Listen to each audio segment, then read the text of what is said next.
So ayan na nga, nakakuha na nga ako ng $3 and the withdrawal amount needs is only $3. So ayan, so nakikita nyo naman, malapit na ako maka-cash out. So legit nga ba talaga ito o scam?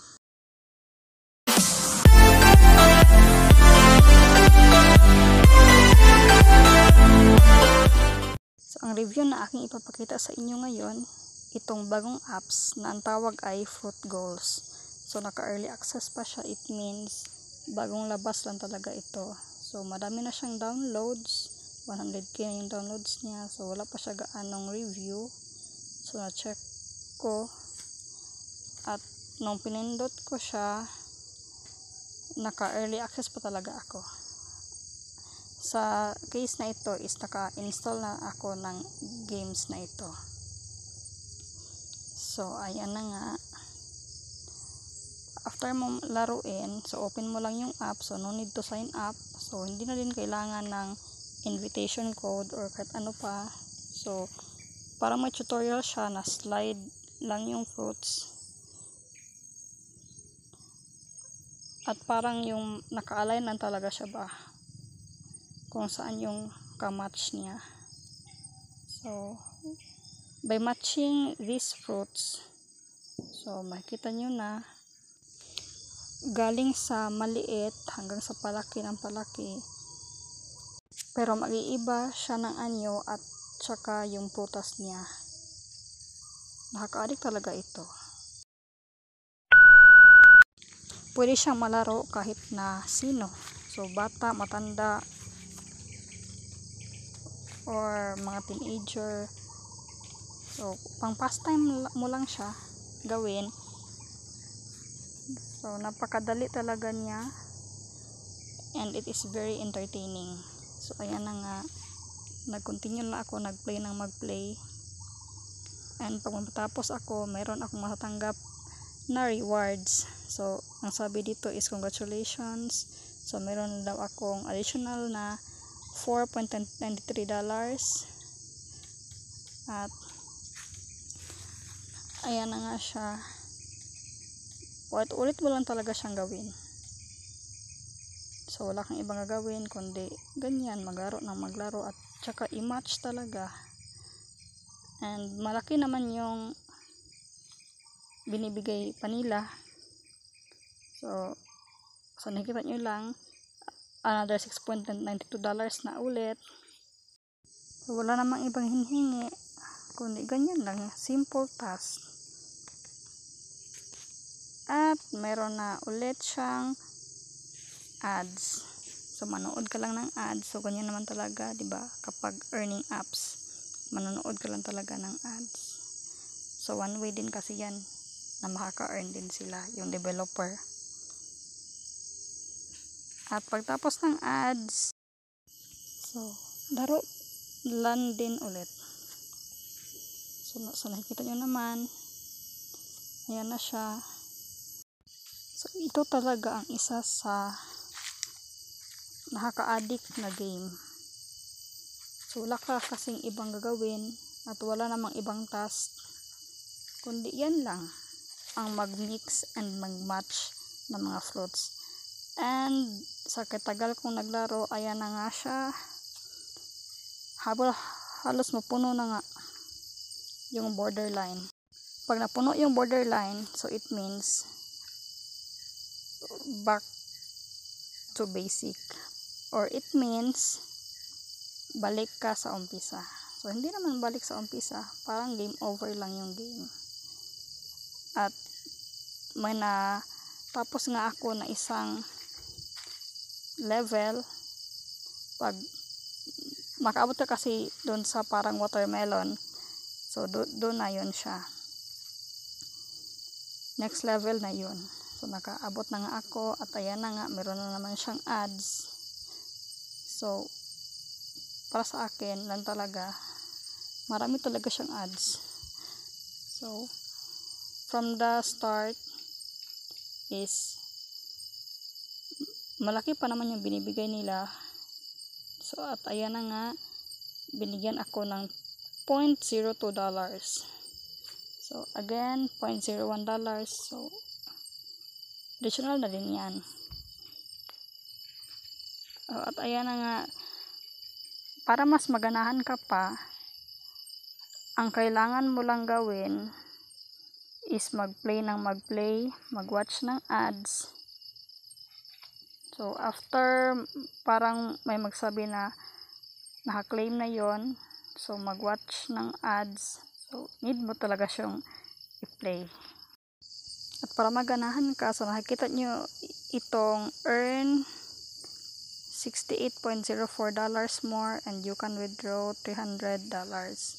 So ayan na nga, my balance is 231.96, so medyo konti na nga lang. So sabi nga niya 68.94 and 68.3 again. So laro ka lang talaga ng laro.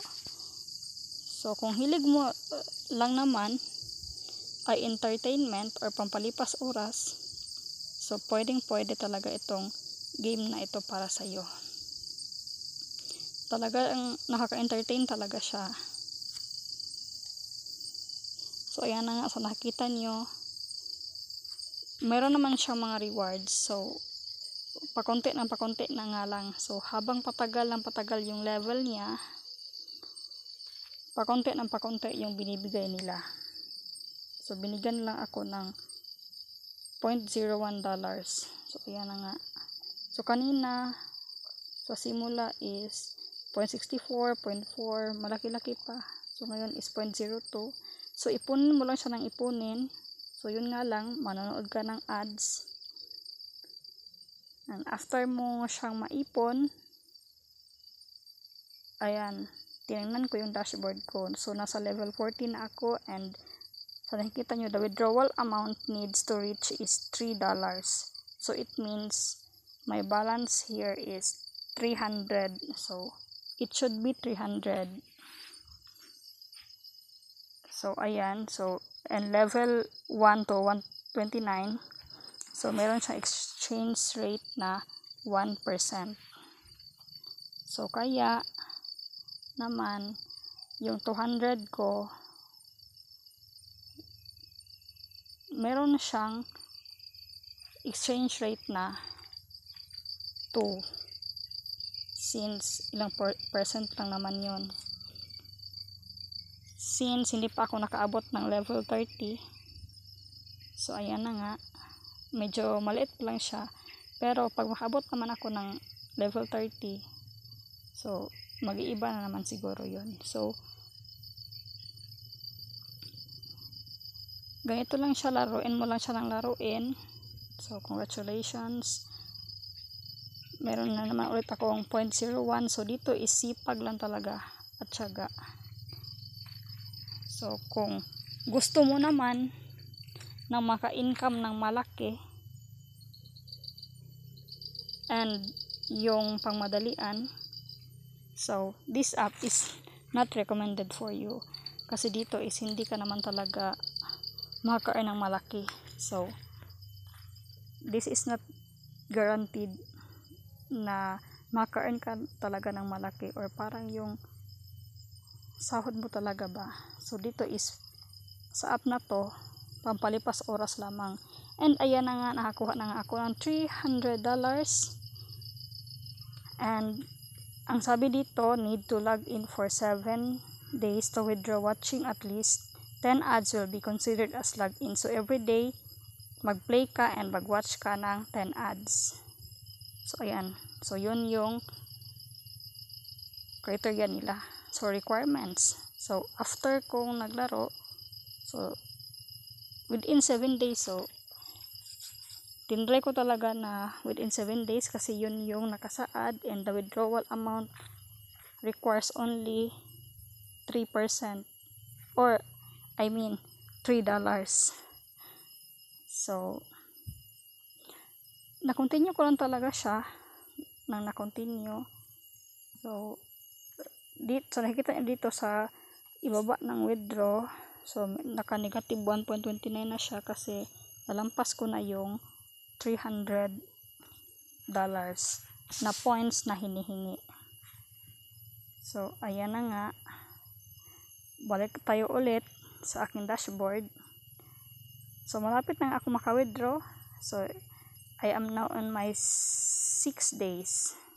So actually naka 7 days na ako niyan, pero medyo iba ata yung dashboard nila. Ang tagal mag-update. So exchange rate of 1%. So sa 300 ko na points, meron lang akong 1%. So $3, which is the 1% of 300 is 3. So ayan, so okay na nga siya. Ma-reach ko na talaga yung withdrawal threshold niya.